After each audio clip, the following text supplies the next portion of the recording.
नमस्कार दोस्तों, मैं देवेश मिश्रा आप सबका स्वागत करता हूं अपने इस YouTube चैनल पे और आशा करता हूं कि आप सब स्वस्थ और आनंद में होंगे। आज मैं भविष्य मालिका की भविष्यवाणियों पे वीडियो लेके आया हूं। बहुत दिनों से मेरी इच्छा हो रही थी कि भविष्य मालिका के ऊपर वीडियो बनाई जाए। वैसे बहुत लोग हैं जो भविष्य मालिका के बारे में जानते हैं, बट फिर भी कहीं ना कहीं ऐसा मन हुआ, एक ऐसी इच्छा आई कि मैं भी इस भविष्यवाणी को एक वीडियो का रूप दे के आप सब तक पहुंचाऊं और आप भी इन भविष्यवाणी को जान सके, समझ सके कि आने वाला जो समय है उसके गर्भ में क्या क्या छिपा है।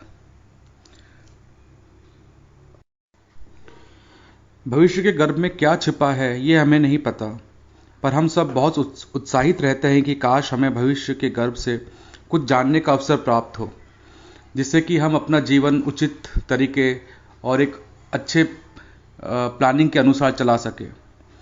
पर अगर देखा जाए ऐसा होना लगभग असंभव है। आइए आज हम अच्युतानंद दास जी की भविष्यवाणियों की ओर चले। हम सब ने नॉस्ट्राडामस और कई दूसरे भविष्यवक्ता की भविष्यवाणियों को सुना है। आज मैं इस वीडियो के माध्यम से श्री अच्युतानंद दास जी की और उनके 4 मित्र जो बाद में पंच सखा के नाम से विख्यात हुए, उनके द्वारा लिखी भविष्य मालिका के बारे में चर्चा करेंगे। श्री अच्युतानंद दास जी और उनके 4 मित्र ने लगभग 1 लाख से ऊपर ग्रंथ लिखे हैं जो उड़िया भाषा में हैं। लगभग आज से 500-600 वर्ष पूर्व इन्होंने विश्व के बारे में कई भविष्यवाणियां कर दी थी। उड़ीसा के पंच सखा के ग्रंथों को बहुत सम्मान की दृष्टि से देखा और पढ़ा जाता है।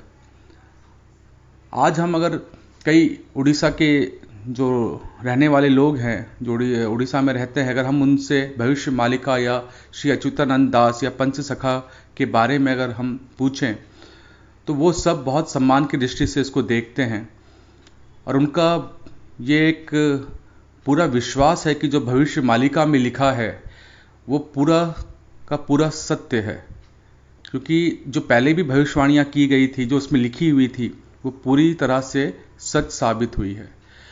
तो उनके हिसाब से जो आने वाला ये समय है 2020 से लेकर 2030 या मैक्सिमम 32 तक, ये पूरे विश्व में एक उथल पुथल का समय है। और अगर भविष्य मालिका के अनुसार देखा जाए तो ये धर्म स्थापना का टाइम है। कहने का मतलब है कि बुराइयों का अंत का समय जो है वो शुरू हो चुका है। भले ही कितनी और विश्व में बदलाव आए या लोगों में या कई और चीज़ों में चेंजेस आए, पर वो समय जो है वो शुरू हो चुका है 2020 से और ये लगभग 10-12 साल तक ये चलेगा। और कहीं ना कहीं अगर हम ये दृष्टि डालें जो अभी पूरे विश्व में चीज़ें हो रही हैं, मैं स्पेशली अगर प्रकृति आपदा की बात करूं तो बहुत ड्रास्टिकली चेंजेस आए हैं पिछले 2-3 सालों से और ये कंटिन्यूस और आगे जैसे जैसे समय आता जाएगा ऐसे ऐसे बहुत भीषण बदलाव आते जाएंगे। मेरी कोई भी मंशा नहीं है कि मैं इन भविष्यवाणियों को आपके सामने रख के आपको डराऊं या आपको मैं इन सब चीज़ों से आपको परेशान करूं, बट मेरा ऐसा मानना है कि अगर हम इन भविष्यवाणियों को आपके सामने रखें, आप इनको समझ पाएं और विश्वास करना ना करना ये आपके ऊपर है। चलिए हम शुरू करते हैं भविष्य मालिका की भविष्यवाणियों को। पहला पॉइंट जो मैंने भविष्य मालिका से लिया है वो ये है कि उनकी भविष्यवाणियों के हिसाब से एक अज्ञात महामारी आएगी जो पूरे विश्व के रहन सहन को बदल देगी और ये समय भविष्य मालिका के अनुसार 2020 का था। यह महामारी कम से कम 7 बार अपना रूप बदलेगी। भविष्य मालिका के अनुसार हम कलयुग के अंत समय में रह रहे हैं। उनके हिसाब से कलयुग और सतयुग के जो बीच का समय है इसको संध्या टाइम कहा जाता है, मतलब ट्रांजिट वे, कि हम कलयुग से सतयुग की ओर बढ़ रहे हैं। तो उसके हिसाब से ये है कि 2022 से 2023 तक भारत के साथ 13 मुस्लिम कंट्री और चाइना का युद्ध होगा जो बहुत भीषण और ख़तरनाक होगा। और उसके बाद एक भूकंप आएगा जिससे एक बहुत बड़ी सुनामी लहर उठेगी जो कि उड़ीसा और कई देशों को तबाह कर देगा। जगन्नाथ मंदिर में भगवान जगन्नाथ की मूर्ति, बलराम जी की मूर्ति और सुभद्रा जी की मूर्ति को वहाँ से छतिया धाम में ले जाया जाएगा, वहाँ से शिफ्ट किया जाएगा। उल्का पिंडों की वर्षा होगी, जहाँ तहाँ भूकंप के झटके महसूस किए जाएंगे। भविष्यवाणी के अनुसार 2024 तक बहुत बड़े डिजास्टर्स होंगे जिससे काफ़ी लोगों की जान जाएगी। भविष्यवाणी के अनुसार जब 13 मुस्लिम देश और चाइना युद्ध लड़ेंगे जिससे भारत को बहुत क्षति पहुंचेगी, तो रशिया एक ऐसा देश होगा शुरू में जो भारत का आके साथ देगा। उसके बाद जर्मनी और फ्रांस भी भारत का साथ देंगे, पर अमेरिका नहीं आएगा। अमेरिका भारत का साथ नहीं देगा। 2024 तक तीसरे विश्व युद्ध की शुरुआत हो जाएगी जिसमें बहुत जान और माल की हानि होगी।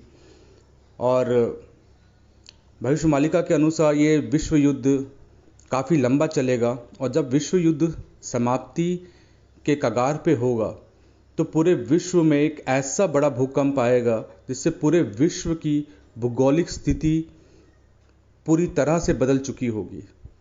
अगर आज के हम डेट की बात करें, जो आज साइंटिस्ट कह रहे हैं कि हम धीरे धीरे जो साउथ पोल है, नॉर्थ पोल है, उसमें चेंजेस आ रहे हैं। मतलब नॉर्थ पोल वो हर साल 50 किलोमीटर की स्पीड से आगे बढ़ रहा है, चेंज हो रहा है। 2030 के आते आते पूरे विश्व की आबादी लगभग 64 करोड़ होगी, जिसमें से भारत की कुल आबादी 33 करोड़ रह जाएगी और पूरे विश्व में 31 करोड़ लोग ही रह पाएंगे। भविष्यवाणी के अनुसार कलयुग की समाप्ति पूरी तरह से 2030 तक हो जाएगी और फिर सतयुग का प्रारंभ होगा। और भविष्यवाणी की माने तो उसके अनुसार भगवान नारायण के 10वें अवतार श्री कल्कि भगवान अवतार ले चुके हैं और भविष्यवाणी में उनके अवतार की पूरी तरह से विस्तार से चर्चा की गई है कि उनका जन्म कहाँ हुआ है, उनके माता पिता कौन हैं, उनकी प्रारंभिक शिक्षा दीक्षा कैसी होगी और वो फिर कब विश्व के सामने प्रकट होंगे। ये पूरा विस्तार से लिखा गया है और कैसे वो धर्म की स्थापना करेंगे, कैसे बुराइयों को समाप्त करेंगे, धर्म की स्थापना करेंगे, पूरी तरह से वहाँ में वो लिखा गया है। और कितने दिन वो इस धरती पे रह के बदलाव लेके आएंगे, ये पूरी व्याख्या उसमें की गई है।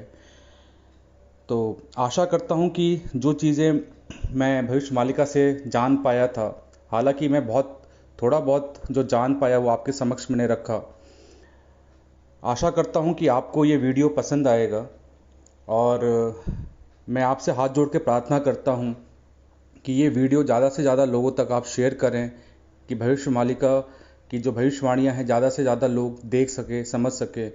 और जो ये समय बदल रहा है, जो ये समय बहुत तेज़ी से आगे बढ़ रहा है, इससे हम अपने जीवन में अच्छाइयों को अपना के आगे बढ़ सकें और अच्छी आदतें सीख सकें, जिससे कि भगवान की कृपा हम पे बनी रहे, बुरी आदतों से हम दूर हो जाएं। शराब, नॉन वेज खाना, किसी को अपशब्द कहना, किसी लेडीज़ को गलत रूप से देखना, ये जितनी भी बुराइयां हैं, अगर हमने आज इसको नहीं छोड़ा या आज हम अपने आप में बदलाव लेके नहीं आए तो संभवतः आने वाला समय हमें बहुत कुछ सिखा देगा। हालांकि 2020 ने बहुत कुछ सिखा दिया है और समझने वाले बहुत कुछ समझ चुके हैं, बट जिसको नहीं समझना उसको तो फिर नहीं समझना। इस समय अच्छी आदतों, अच्छी चीज़ों को सीख के आगे बढ़ा जा सकता है। भगवान की शरण में उनका नाम जप करके हम लोग अपने जीवन में अच्छाइयों को ला सकते हैं। बस यही कामना करता हूँ मैं और इस वीडियो को यहीं एंड करता हूँ। आशा करता हूँ कि आपको ये वीडियो अच्छा लगा होगा और आपकी मंगल कामना, आपके स्वास्थ्य के लिए भगवान से मैं प्रार्थना करूँगा कि सब स्वस्थ रहें और आनंद में रहें। धन्यवाद।